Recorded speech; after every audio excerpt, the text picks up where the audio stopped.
أعوذ بالله من الشيطان الرجيم بسم الله الرحمن الرحيم الحمد لله رب العالمين والصلاة والسلام على أشرف الأنبياء والمرسلين وعلى آله وصحبه أجمعين رب اشرح لي صدري ويسر لي أمري واحلل عقدة من لساني يفقهوا قولي. Amma ba'du. Kita sekarang ni memasuki hari Jumaat, dan kita mengucapkan kesyukuran kepada Allah SWT yang masih lagi mengizinkan kita untuk bersama mengikuti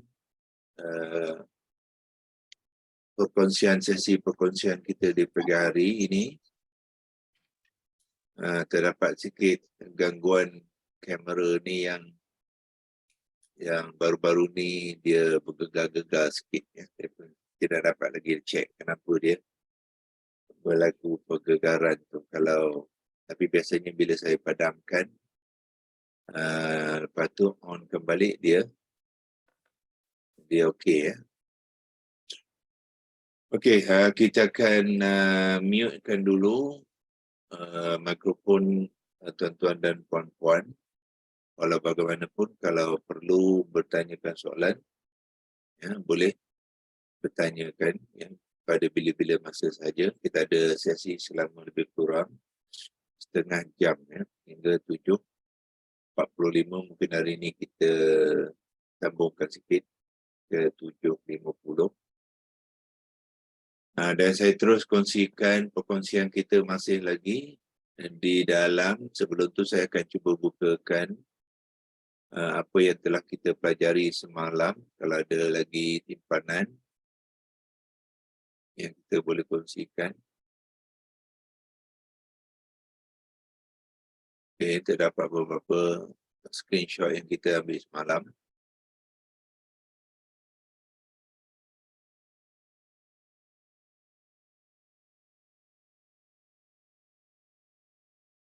Yang sama.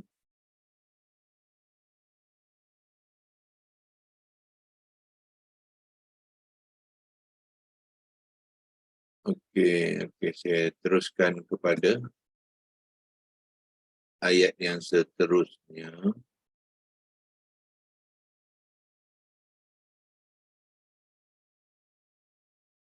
Okey, kita buat perkongsian dulu. Screen sharing.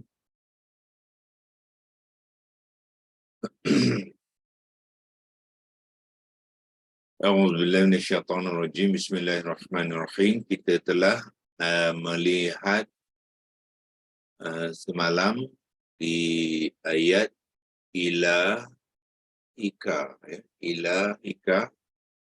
So, kalau saya kongsikan dengan tuan-tuan dan puan-puan dalam Quran dan Tafsir Pro, sekali lagi tafsir dan berkata, kita akan lihat ilahika itu lebih jelas ya, lebih jelas.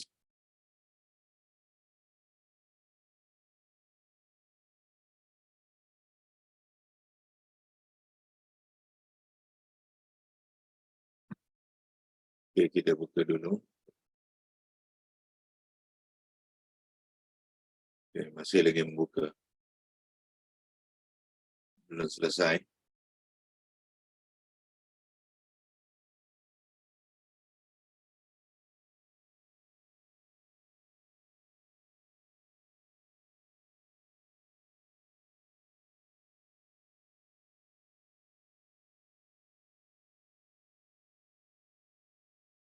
Okey, ayat itu ialah 97. Toha 97. Jadi kita bawa kepada Toha 97. 26 Toha 97 ya. Kalau nak cepat, kita boleh tarik saja slider belah kiri itu kepada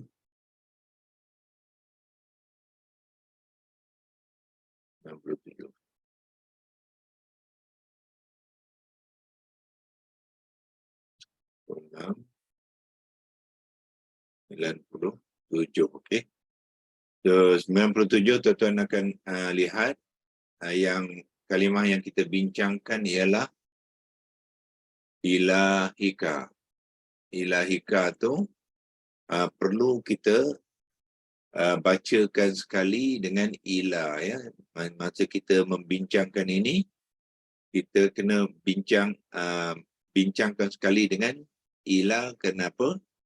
Ila ni mempengaruhi mudhaf kepada majrur, ya. Kepada majrur di sini, ya. So membincangkan, kita kena bincangkan sekali, ya, kerana ila ni berfungsi untuk memajrurkan kalimah ilahi, ya. Sebab itulah kalimah ilahi ini mengambil di baris bawah adalah disebabkan oleh harfun jar ila. Ila memajrurkan isim selepasnya. Asal ilahi adalah hu. Kalau tidak ada ila, kalimah ni adalah ilahu, ya. Tetapi bila ada ila, ilahu akan bertukar status daripada marfu' kepada majrur menjadikan ilahi. Okey, dan pada masa yang sama ilahi juga terikat ataupun dikaitkan dengan pertalian idhafah dengan ka. So ada dua pertalian, ya. Ada dua pertalian di situ. Kalau saya boleh ambil warna hijau. Okey, untuk pertalian pertama ialah ilahi. Itu satu pertalian, iaitu jar wa majrur, ya. Kalau kita boleh typekan di sini, pertalian ni kita panggil dia jar wa majrur. M-A-J-R-U-U-R, ya. So ini pertalian ila dengan ilahi sampai ilahi, ya. Itu pertalian tu dipanggilkan yang ini, ya. Pertalian pertama, kotak yang pertama, ya. Saya letakkan pada arrow tu pada kotak yang pertama. Pertalian tu dipanggilkan ilahi ialah jar wa majrur. Apakah makna jar? Jar ialah harfun jar, iaitu ila. Wa tu maknanya dan. Majrur tu ialah merujuk kepada isim yang majrur, ya. Dan apakah tanda majrurnya? So kita boleh lihat pada huruf ha yang berbaris kasrah, ya. Huruf ha berbaris kasrah ni menunjukkan kalimah ilahi itu adalah kalimah yang majrur. Kemudian kita ada pertalian yang kedua, iaitu saya ambilkan warna merah pula, iaitu ilahika. Ya, ada dua pertalian tu. So bermakna bila kita menjumpai pertalian seperti ini, di mana kalimah yang ilahi ini bertindih, ya, maknanya dia terkesan ataupun dia memainkan dua peranan. Okay, saya tagkan dulu yang kotak merah, ya. Kotak merah tu kita namakan dia apa? Idhafah.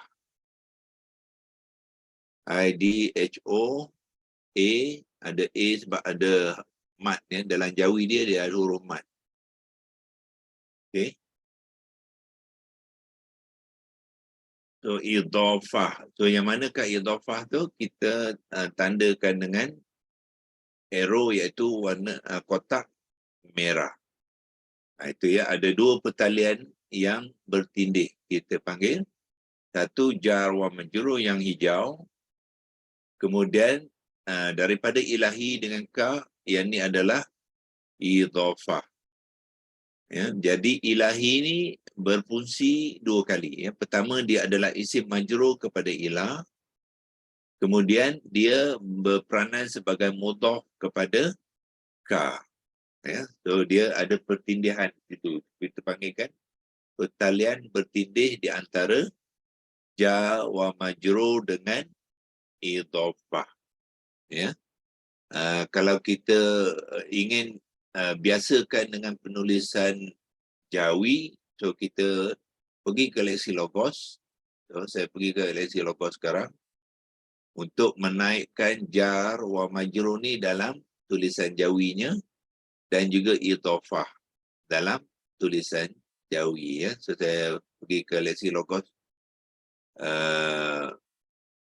dan ambil satu tag yang baru. Ya. So saya biarkan dulu catatan ni sebab kita masih lagi nak gunakan, ya. Tidak mau padamkan. Sekarang ni kita nak menulis Jawi saja, ya, sebab kita nak masukkan tulisan Jawi jar wa majrur tu bagaimanakah tulisan dia, ya. Jadi tuan-tuan kena biasakan sekali dengan tulisan Jawinya, ya. Okey, so jar ialah jim, alif, ra.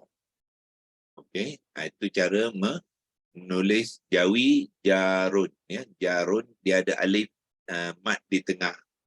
Kalau harfun jar, ejaan dia jim, ra. Dia beza, ya. Harfun jar dengan jar adalah berbeza, ya. So kita tulis ini jar, waw ialah dan tadi, wa majrur, tuan-tuan boleh menulis sekali dengan majrur, tak payah tak payah spacekan, ya. Tak payah terus saja dengan majrur. Itu cara menulis dan bracketkan, ya. Sebab kita yang Jawi itu kita bracketkan supaya kita boleh asingkan daripada rumi, supaya kita dapat highlight dan tekan Ctrl C untuk copy, ya. Ctrl C copy, bawa kepada yang tadi semula, iaitu di sini, di sini. Okey, ya. So kita masukkan semula dalam catatan Jawa Majrur ni untuk meletakkan tulisan Jawi dia, ya. So kita pergi ke annotation ni, select, lepas tu pilih balik teks tadi, masukkan, copy paste. Tadi kita copy, Ctrl C untuk tampalkan, ataupun kita paste tu kita tekan Ctrl V. Okey, itu dia Jawi dia, ya. Jar wa majrur. Kita tarik kalau bagi dia. Okey, jar wa itu. So biasakan kalau kita menulis rumi, tuliskan Jawi sekali, ya. Sebab kadang-kadang sebabnya rumi ini tidak dapat memberi bunyi yang tepat, ya. Ya, dia hanya hampir-hampir saja, ya, tapi dia tidak bertepatan sebagaimana kita menulis dalam Jawinya, ya. So biasakan kita menulis Jawinya sekali, ya. Ada yang tengah masuk ni, kalau siapa yang boleh bantu untuk masukkan mereka.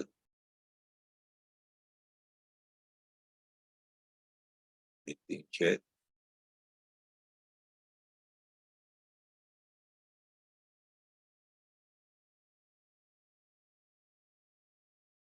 Okey, idhafah juga kita masukkan Jawi dia. Biasakan kita dengan menulis Jawi dia sekali. So kita pergi balik ke leksi logos tadi.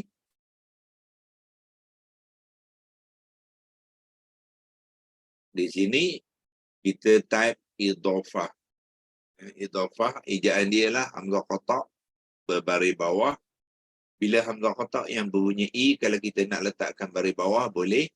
Kalau kita tidak letakkan baris, hendaklah kita mengambil hamzah qata' yang berkepala alif. Yang ni, ya. Hamzah qata' yang berkepala alif. Sebab dia bunyi i. Kalau hamzah qata' yang berbunyi a, dia berkaki alif. Ya. So sekarang dia i, kita ambil hamzah qata' yang berkepala alif diikuti dengan dot. Dot, alif, fa dan ta marbutah. Itu dia idhafah. juga kita bracketkan, kemudian kita copy. So copy ada dua cara. Kalau nak highlight, tekan Ctrl C pun boleh. Kalau kita tidak mahu, kita gunakan kotak copy di sini. So kita tekan copy, dia sebenarnya sudah copy itu. Ready untuk ditampalkan. Ya. So sebenarnya di sini tuan-tuan tengok ada catatan yang tadi di muka surat ni. Di sini pun tuan-tuan boleh. Ya. Kalau nak masukkan jawinya dalam catatan, sebab kita tidak padamkan catatan ni, masih ada lagi di situ. Yang ni screen punya labeling, ya. So mana-mana screen bila kita buka dia akan keluar selagi kita tidak memadamkannya, ya. So bila tuan-tuan dan ini nak copy di sini pun boleh, ya. Saya tunjukkan. Pergi kepada kena select dulu sebab kita dah keluar pada tag tadi. Untuk dapatkan semula tag tu, ambil select. Select, lepas tu pilih balik tag tadi, double klik untuk memasukkan idhafah. Tu dia cara dia, ya. Jadi sekarang kita sudah masukkan jawi, idhafah dan jawi jar wa majrur, ya. So bila itu siap, kita boleh balik semula ke ayat tadi di dalam Al-Quran, tafsir dan perkata. Ya, so kita keluar daripada annotation ni. Annotation ni sebab kita nak buat marking tu, ya, labeling tu, kita pakai annotation. On screen sharing. So kita keluar dulu, tutup dan pergi ke ayat itu semula di sini. Okey, itu dia. Ya, so kita sudah dapat melihat pertaliannya, dua pertalian ilahi, satu pertalian yang dipanggilkan jar wa majrur, dan satu lagi ilahika ialah idhafah, ya. So bila idhafah, kita sudah berkongsi sebelum ni, ciri-ciri idhafah ada 4, ya. Dan ka ni walaupun dia berbaris atas, dia mengambil i'rab yang majrur, ya, kerana ka tidak boleh ditukar baris dia. Dia isim dhamir yang mabni, ya. So jangan tukar ki. Untuk majrur tak boleh. Kalau tukar ki, dia sudah memberi makna yang berbeza. Sebab ka adalah dhamir anta. Kalau ki, dhamir anti. So dia berubah makna. So jangan tukarkan. Sebab di majrur kita tukar baris bawah tak boleh, ya. So dia tetap, tulisan dia tetap ka, tetapi i'rabnya adalah majrur, ya. Okey, kalau itu sudah jelas, kita boleh simpan dia di dalam screenshot. Saya nak clearkan dulu, lepas tu kita tengok di kalimat itu ilahika di dalam Quran tafsir dan perkata ni.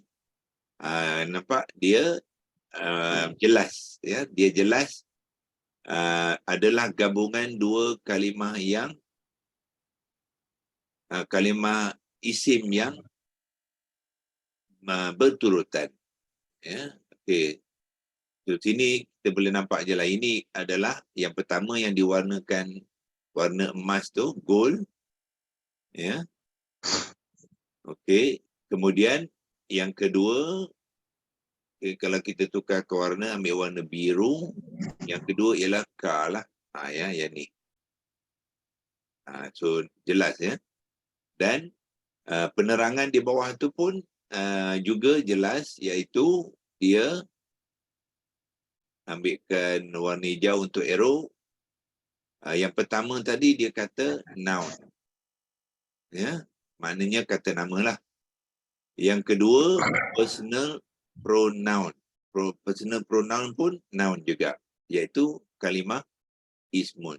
So berlakulah dua kalimah ismun yang berturutan. Itulah ciri pertama idhafah, ya. Dan ciri kedua, tuan-tuan pun boleh, saya rasa boleh ingat sekarang ni, ciri kedua ialah kita pergi kepada sebelum ilahi ini sepatutnya sepatutnya ada alilam ta'rifah, ya, tetapi sini tidak ada, kosong. Itu menunjukkan kalimah ni tidak mengambil alilam ta'rifah. Dan ciri ketiga ialah ha ni berbaris bawah sahaja, tidak ada tanwin. Itu ciri ketiga, ya.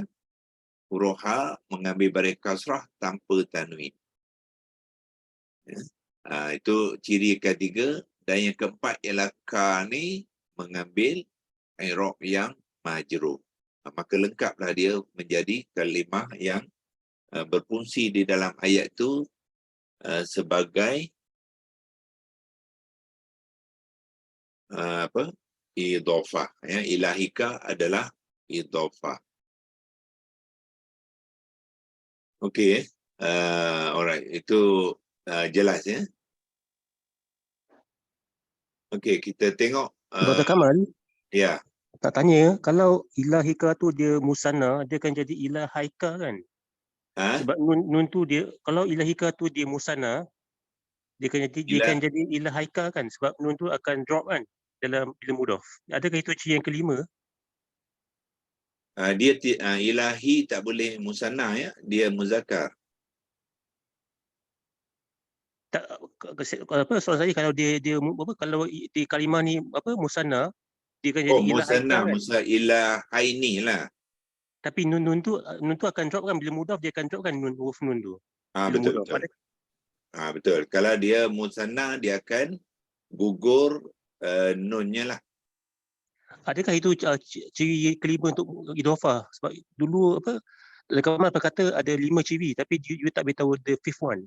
So, Ya, itu kalau dia musanna. Musanna ataupun dia ada ya nun ataupun wang nun tu akan digugurkan. Okey, terima kasih Dr. Elok kita jumpa kalimah tu lagi senang menerangkan lah. Ya. Kalau jumpa kalimah tu baru kita terangkan macam mana, ya. Okey, Dr. Okey, untuk yang ni dia tidak ada dia bukan musanna, dia mufrad, jadi dia straightforward lah, ya. Itu 4 ciri, ya. So dalam konteks ni dia 4 ciri sajalah. Tetapi kalau dia musanna ataupun dia jamak salim, biasanya jamak salim ada ya nun dengan ya sukun dengan nun tu, itu barulah dia nun tu digugurkan. Itu ciri yang kelima. Okey, terima kasih. Okey. So sini straightforward, wanzur ilahika, ya, iaitu wanzur ni ialah lihatlah, ya, lihatlah. Wanzur, kita tengok kalau tekan situ, bahasa Inggeris and look, maknanya dan lihatlah, ya. Ilahika, kepada Tuhan engkau, ya. So itu kalimah dalam ayat ke-97, ya. Kita cuba lihat ayat seterusnya. Ilahukum. Jadi tuan-tuan pun sudah kenal ilahukum sama dengan di atas. Kita sudah bincangkan hari itu. Ambil warna merah, dia sama, ya. Ilahukum dan ilahukum pun samalah, ya. So kenapa dia marfu'? Sebab tidak ada amil yang nak menukarkan i'rab daripada marfu' kepada majrur ataupun mansub, ya. So innama ni dia tidak menukarkan i'rab, dia tidak, ya, dia tidak ada mempengaruhi ilahukum. So dia tetap ilahukum.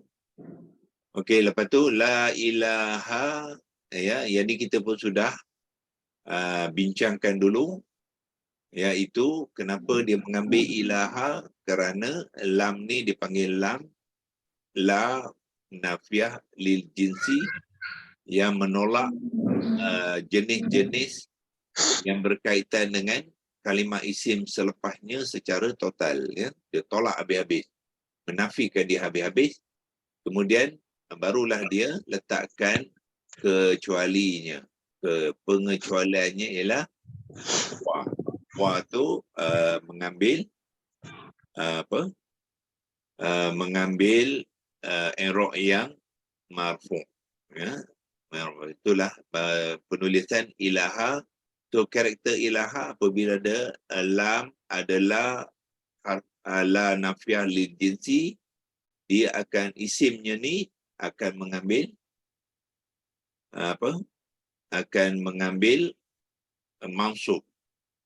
Yang pertama dia mansub, kedua dia nakirah, dan nakirah dia tidak bertanwin. Ini keunikan dia. Sepatutnya ilahan yang nakirah kan, ya. Tapi tidak, dia mengambil mansub baris atas tetapi tidak bertanwin, ya. So, itu untuk ilaha. Kemudian kita lihat alihatan. Ustaz, patut tanya, yang la ni tadi apa, harfun nafiyah Lil lil jinsi. jinsi. Tapi kalau sekiranya ada lagi satu tu la Nafiyah saja. la nafiyah je. La nahi. Dia punya La nahi, la melarang, ya. Yang melarang tu dia kalau berjumpa dengan isim, dia sama tak? Dia punya apa tu karakter? Okey, Dia melarang. membuatkan. Bila melarang dia tak jumpa dengan isim. Ya. Sebab melarang ialah melarang melakukan sesuatu, dia mesti fi'il mudhari' yang majzum. Okey. Dia tak akan berjumpa dengan isim lah, ya. Itu la nahi, ya. Itu la nahi. La nahi boleh berjumpa dengan apa? Okey, alihatan. Okey, tuan-tuan dah kenal sebenarnya alih yang panjang tu sekarang ditulis dengan mad badal, ya. Mad badal. Lepas tu dia ini kenapa ditulis macam ni? Kerana dia adalah jamak, ya. Dia plural kepada alihun. Jadilah dia tulis alihatan. So bila dia mengambil jamak, dan jamak ni bentuk jamak taksir, jadi dia mengambil bentuk dengan ta mabutah tu bermakna kalimah tu, ya. Kalimah tu adalah muannas, bukannya subjek dia, ya. Tuhan tidak boleh muannas, tapi kalimah tu, ya. Kalimah tu adalah dengan ta mabutah bermakna dia mengambil kalimah yang muannas dan jamak, kemudian dia berbaris atas tanwin, menunjukkan dia adalah kalimah muannas yang mansub.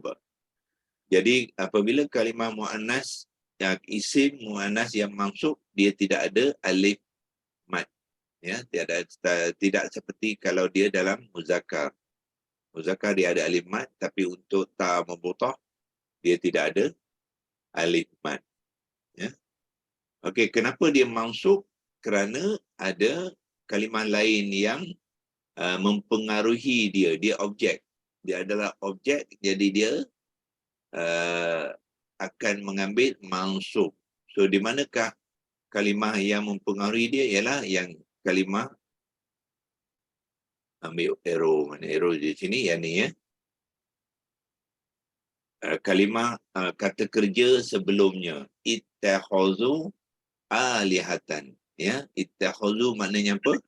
Mereka telah mengambil, ya. Mereka telah mengambil atau menjadikan tuhan-tuhan, ya, minal ardi, ya, dari bumi ini. So apabila ada perbuatan, jadi dia menyebabkan kalimah isim yang ini alihat, bukannya alihatun lagi dah, dia menjadi alihatan, ya, sudah menjadi objek ataupun apa yang bahasa Arab dipanggilkan, ya, maf'ulun bih. Maf'ulun bih. Itulah sebabnya kalimah alihatan. So hari ini kita mengulang kaji beberapa kalimah secara imbasan, termasuklah tadi kita kupaskan ilahika, ya. Yang ni kita sudah buat semalam. So sampai ke lihatan untuk hari ini, insyaAllah besok kita akan kongsikan beberapa kalimah yang lain lah ya. Yang ni kita kongsikan bukan besok, hari Isnin. Tapi hari Isnin kita bercuti ya. Mungkin hari Isnin cuti apa, Raya Cina ramai yang nak balik kampung semua tu, mungkin tak selesa untuk apa, internet lain mungkin tak apa. So kita ambil bercuti hari Isnin ya. Kita akan mulakan hari Selasa minggu depan, insya-Allah. Wabillahi taufiq wal hidayah. Wassalamualaikum warahmatullahi wabarakatuh. Ya, insya-Allah. Waalaikumsalam. Terima kasih doktor. Assalamualaikum. Waalaikumsalam warahmatullahi.